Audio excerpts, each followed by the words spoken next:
Bonjour, bienvenue dans cet épisode 5 de cette série de 6 épisodes consacrés à la directive Nice version 2, la directive Nice 2 adoptée le 14 décembre 2022. Nous allons faire un focus tout à fait particulier dans cet épisode sur les prestataires IT, les professionnels qui fournissent des services numériques au profit des entités essentielles et des entités importantes. Eh bien, je suis super avocat, voilà, RSSI, legal, hein, bien sûr, avec une formation ISO 27001 qui nous permet d'avoir une vision pragmatique des aspects des cybersécurités, des mesures de cybersécurité que vont devoir déployer notamment les prestataires des entités essentielles et importantes.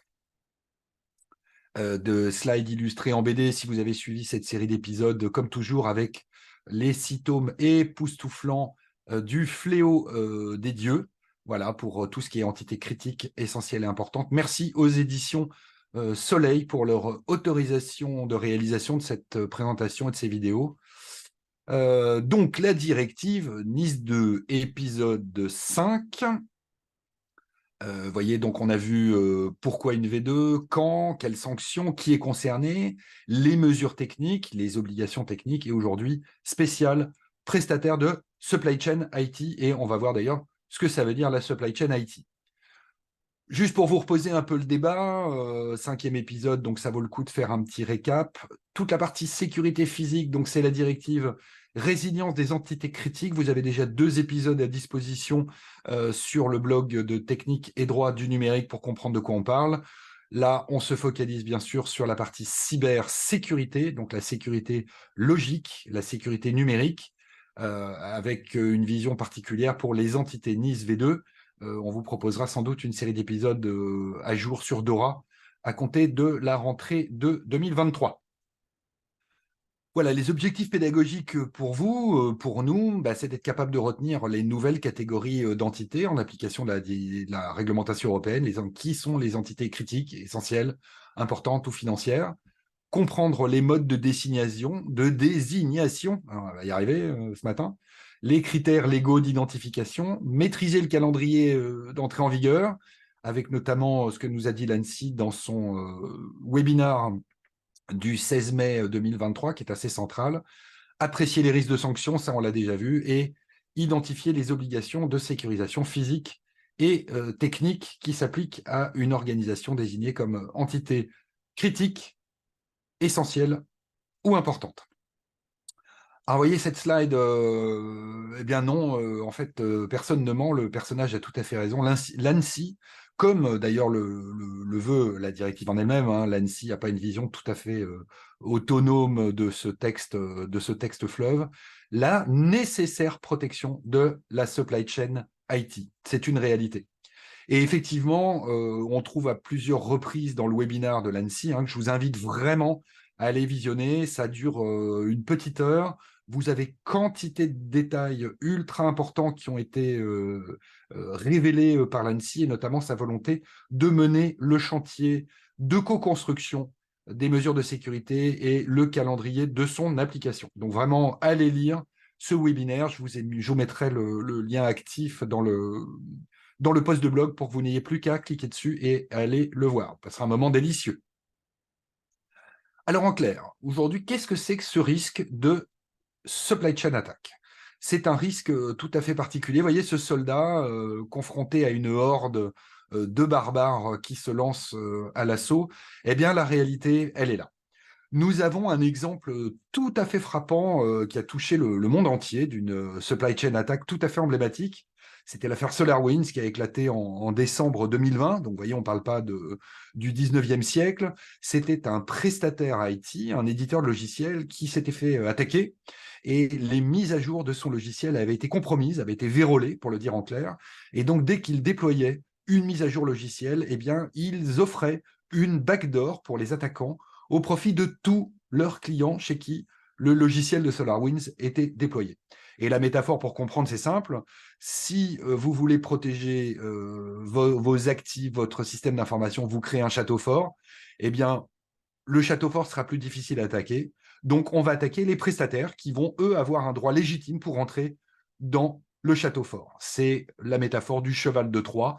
On laisse rentrer le cheval de Troie. Dans le cheval de Troie, il y avait des soldats. Les soldats rentrent dans la cité de Troie, ouvrent les portes de Troie et l'invasion peut avoir lieu. Voilà, pour vous le tourner autrement, avec ce petit schéma, eh bien, en fait, vous visez, voyez cette espèce d'usine qui est à droite dans la slide. Vous allez attaquer des prestataires, n'importe lesquels, du moment que le système d'information du prestataire est connecté au système d'information de la cible, eh bien, vous allez faire une attaque indirecte jusqu'à ce que vous soyez rentré dans le système d'information de la cible. Et là, vous allez pouvoir déployer votre malware, l'activer et procéder à tous les méfaits auxquels les attaquants peuvent se livrer. Voilà, c'est ça le concept de la supply chain attack, c'est l'attaque indirecte et la compromission indirecte du système d'information via le sous-traitant, qu'il soit en mode SaaS ou en mode on-premises, puisqu'on peut parfaitement déployer sur site des mises à jour vérolées. Ça marche absolument de la même manière. Pour vous donner un exemple tout à fait concret d'actualité, j'ai été piocher ça sur le site web de l'usine digitale du 6 juin 2023. Vous voyez, la police et l'armée suisse victimes collatérales d'une cyberattaque via un prestataire informatique qui a permis à des hackers de dérober des documents. Et si ça se passe comme ça pour la police et l'armée suisse, ça se passe comme ça pour n'importe quelle entreprise, quelle que soit sa taille. Le tout pour les malfaisants, pour les cyberattaquants, étant de diffuser le plus possible leurs outils malhonnêtes et leurs procédures malhonnêtes. Alors, comment c'est écrit pour le faire en clair dans la directive NIS 2, hein, parce qu'on ne va pas se contenter de faire du blabla. Vous voyez, ces attaques de la chaîne d'approvisionnement ont un impact sur les petites et moyennes entreprises, car c'est bien ça la cible, hein, le maillon faible, c'est ça, ce sont les prestataires IT, le tissu industriel qui permet de fournir des services aux entités qui, elles, vont être qualifiées d'essentielles ou d'importantes, voyez, et c'est la crainte, c'est l'effet en cascade, c'est l'effet domino. Vous rentrez chez un petit qui diffuse chez plein de gros, les gros sont compromis, tout le monde est compromis et on se retrouve devant un problème systémique. Bon, c'est dit de manière encore plus violente dans la directive, dans le règlement DORA. J'insiste pas aujourd'hui sur ce point. Et voyez comment le dispositif légal est prévu à l'article 21.2 donc de la directive NIS 2 dans les mesures techniques, opérationnelles et organisationnelles pour gérer les risques. Il faut au moins prévoir la sécurité de la chaîne d'approvisionnement, y compris les aspects liés à la sécurité concernant les relations entre chaque entité, essentielle ou importante, et tous ses fournisseurs ou prestataires de services directs. Voilà. Mais évidemment, si on fait déployer des mesures de sécurité au profit de tout le monde, ça va se déployer au sens large. Alors, qui sont ces prestataires IT, hein, qui sont les entreprises de cette supply chain IT? C'est écrit dans les considérants de la directive NIS 2, le considérant numéro 85. Vous allez voir, c'est difficile de faire plus large. On vous parle des fournisseurs de services de stockage, des hébergeurs, tous les fournisseurs de traitement de données, tout ce qui va être service SaaS, PaaS, IaaS dans une certaine mesure. Les fournisseurs de services de sécurité gérée, c'est cette nouvelle catégorie qui a été créée dans ce bloc de directives et de règlements du 14 décembre 2022. Les fournisseurs de services de sécurité gérée, tous ceux qui vont vous permettre de faire de la résistance ou de la résilience à cyberattaque à partir du moment où leurs services seront accessibles en ligne, où ils vous fourniront par exemple des bases d'IOC en ligne ou des outils de détection en ligne, eh bien, ils seront considérés comme des prestataires de la supply chain IT. Et le quatrième point, n'oublions pas la méthode traditionnelle qui marche encore aujourd'hui très bien, les éditeurs de logiciels. Donc, dès que vous fournissez du on-premises, sur site, dans le système d'information d'une entité essentielle ou importante, vous voyez, peu importe les modalités de déploiement des logiciels ou des services rendus par ces logiciels, vous êtes impacté et ça va vous tomber dessus en direct. Voilà, et c'est quoi le problème? Exploiter les vulnérabilités qui touchent les produits ou les services de tiers. Voilà, c'est exactement ce qui est arrivé à l'armée et à la police suisse, et c'est tout à fait l'hypothèse de l'affaire SolarWinds. Et là aussi, ça n'est pas moi qui l'invente, c'est écrit tel quel dans la directive NIS2, intégrer ces mesures de gestion des risques dans les contrats avec les prestataires. Ça veut dire, en clair, que si vos contrats ne comportent pas des mentions expresses, voyez, dans les accords contractuels conclus avec les fournisseurs et prestataires de services directs, eh bien, ça veut dire que vous, entité essentielle ou importante, vous ne serez pas conforme, même si vous déployez votre framework type ISO 27001, si vos prestataires ne font pas le job. Donc, de la même manière, il va falloir qu'eux aussi déploient des mesures de sécurité auditables et il faudra que les plans d'assurance sécurité soient auditables avec ces mêmes frameworks. Eh bien, il y aura un problème au final. Donc, en imposant des règles de sécurité aux entités essentielles ou importantes, l'idée annoncée clairement est de faire également mettre à jour l'ensemble des prestataires de la chaîne IT, les fournisseurs IT. Et vous voyez, pour les prestataires, ça va marcher de la même manière que les entités essentielles ou importantes. Ben, vous serez entité essentielle ou prestataire d'une entité essentielle. Vous prendrez 100% des obligations de sécurité, vous aussi, sinon ça ne sert à rien de faire de la régulation pour les entités essentielles en elles-mêmes. Et si vous êtes fournisseur, prestataire IT d'une entité importante, eh bien vous bénéficierez du régime allégé, mais qu'il faudra déployer à l'identique de ce qui sera demandé à l'entité importante au sens de la directive NIS2. Voilà, je vous remets cette slide que vous avez vue dans l'épisode 4. Si vous partez d'une organisation de votre plan d'assurance sécurité, qui est la partie technique et juridique, la partie juridique, ça va être la description de ce qui va être déployé techniquement.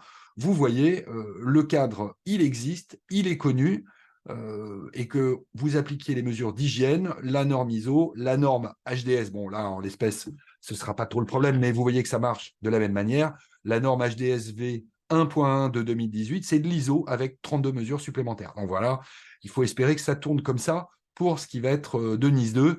Bon, j'insiste pas sur SNC, SEC, NUM, Cloud V3.2, puisque en cours de négociation à l'heure où je vous parle de la norme EUCS qui va être le cloud sécurisé au niveau européen. Voilà, et vous avez sur la partie gauche le rappel des 23 règles de sécurité pris en application de NIS 1. Vous voyez, vous ferez assez facilement la corrélation entre ces 23 règles de sécurité et l'organisation de ces règles de sécurité d'après les frameworks existants. Vous voyez, avec, là encore, pour tous les prestataires, parce qu'il y en a quand même beaucoup à qui ça va demander un vrai effort de remise à niveau, le niveau 1, bah, ce sont ces 42 mesures d'hygiène de l'ANSSI. Le niveau 2, là, on tape sur les 115 points de ISO, avec déjà les règles de l'ANSSI qui ont été intégrées. Le niveau 3, bah, ce sera le niveau spécial NIS2, qu'on ne connaît pas aujourd'hui, qui est en cours de co-construction. Et j'insiste pas sur le niveau 4, mais vous voyez le nombre de règles qui s'empilent à la fin. Ça fait un vrai travail technique et juridique de mise en conformité. Voilà, je vous rappelle également, pour tous les prestataires, la volonté de l'ANSSI annoncée dans son webinaire du 16 mai. Je sais, j'insiste beaucoup sur ce webinaire, mais enfin, quand vous avez l'ANSSI qui appelle à co-construction, ce serait dommage de ne pas y participer. Les mesures de sécurité en font partie. Donc, il y aura les mesures de sécurité renforcées, je sais, ou niveau élevé pour les entités essentielles, et la version entre guillemets allégée pour les entités importantes. Donc, ne pas rater. Un dernier point, et là, c'est un vrai tremblement de terre. C'est un vrai tremblement de terre dans l'industrie du logiciel qui n'a jamais été habitué à faire du développement sécurisé. Eh bien, aujourd'hui, ça commence à rentrer. C'est écrit dans les textes, dans NIS V2. Alors, le cartouche a un peu foiré, où je vous mettais la référence, je vous la remettrai en clair dans le post de blog. Les entités tiennent compte des vulnérabilités propres à chaque prestataire, blablabla. Bon, ça va être l'analyse de risque classique. La qualité globale des produits et des pratiques de cybersécurité, c'est très bien.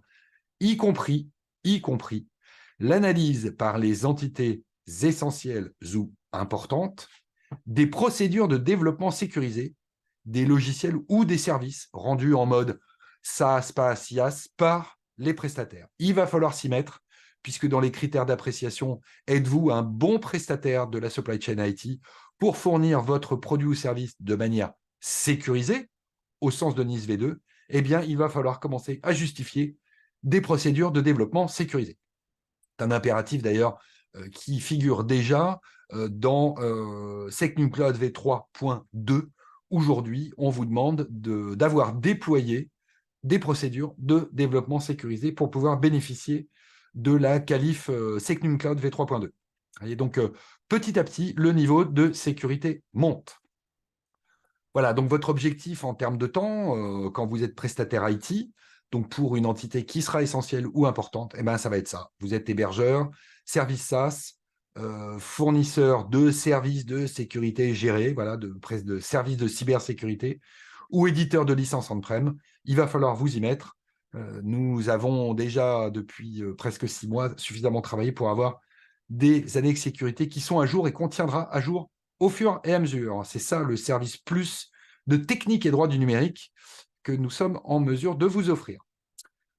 On s'arrête là pour aujourd'hui. Prochain épisode, dernier épisode. Alors là, on va rentrer dans les considérations super techniques qui sont assez éparpillées dans la directive NIS 2. On verra tout ce qui est collecte et échange d'IOC, hein, les indicateurs de compromission, indicator of compromise.